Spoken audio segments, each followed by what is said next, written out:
I have this theory that the executives at Universal Studios are scared to say no to Vin Diesel, and I imagine the pitch meeting for F9 The Fast Saga went something like Vin Diesel showing the executives all this footage. Houston, we have cleared the tower and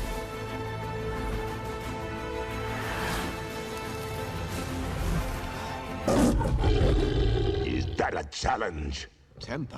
And then saying something like, I want all that in my movie.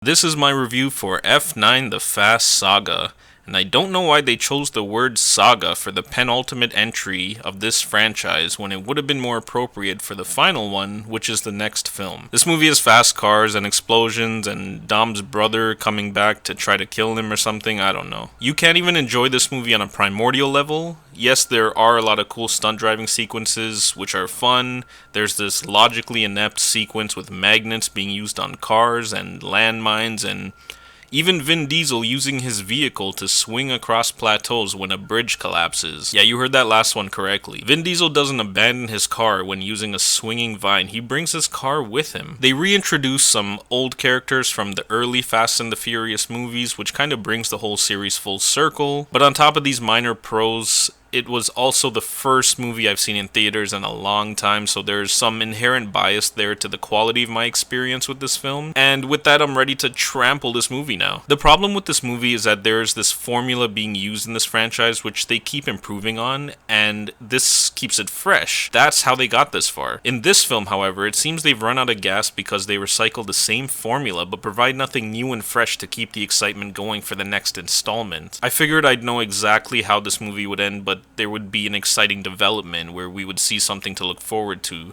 There is no palpable tension developed by the end, save for a mid-credit scene which sets something up, but judging by the reaction of the characters involved in that scene, it's not going to be a problem. In fact, it's probably going to be amicable, and so it's this false sense of tension. People on the internet were saying all that's left for the Fast and Furious franchise to do is to drive cars in space because they've done everything else already. And guess what? Vin Diesel went ahead and greenlit. The finale of this movie has the audacity to strap a rocket onto the top of a Pontiac Fiero and drive it into space. I'm calling it now. They're either going to the bottom of the ocean in the next one, they'll time travel, or better yet, they'll go to Mars.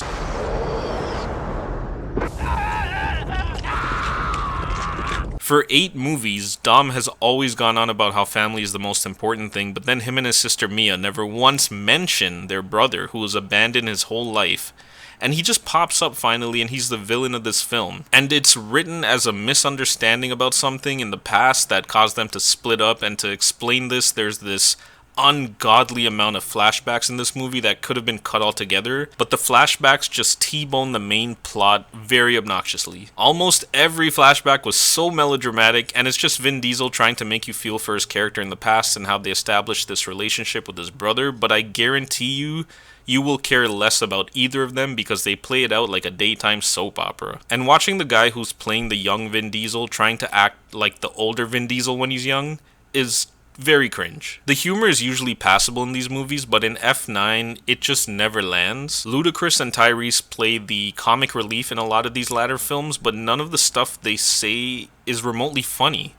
A lot of their dialogue was written in one pass and seems like filler to balance the tone from the action and drama. And Tyrese is usually a funny guy, but Ludacris is not a thespian. He's a dirty South rapper. And when you have a decent actor like Tyrese who can pull off the humor, but he's playing off of Ludacris with a bad script, it tanks. Ludacris talks to Tyrese in this film like how I talk to all my friends in high school. If they had given the pair a chance to just ad-lib some dialogue and pull the best takes of those, it would have improved the funny scenes so much. Like for instance, one of the scenes ends with Ludacris calling Tyrese a dumbass, and then he tells him to shut up. What's funny about that? That's a genuine insult that 14-year-old freshmen use in school. That's not funny because it's an oversaturated phrase. Compare it to this scene in Fast and the Furious 6, where not only does The Rock ad-lib this line, Ludacris really laughed and choked on his drink, and they kept that in the final cut. You better hide your baby, or I'm just playing. You better hide that big ass forehead. I was just joking. Whatever. They keep bringing characters back from the dead, and the problem with this is that it voids all the emotional connection we had with their death in the first place. And while it's great to see, it removes some of the factor we have of risk associated with these characters, because if anyone can be brought back from the dead, or their dead can just be explained with a flashback or a misunderstanding, it generally means that everyone has infinite lives, and we don't know who's really going to die. I was so excited for director Justin Lin to return for this movie because he's made inarguably the best films in this franchise. But for him to fall so far from grace with this installment was a big letdown for me, and these movies are palate cleansers. You need one of them once in a while to really just enjoy yourself and have a great fun time in the theater watching this big spectacle. But sadly, F9, the Fast Saga, is a train wreck, and coming from a franchise that really picked up momentum in the last decade, I'm giving this a 4 out of 10.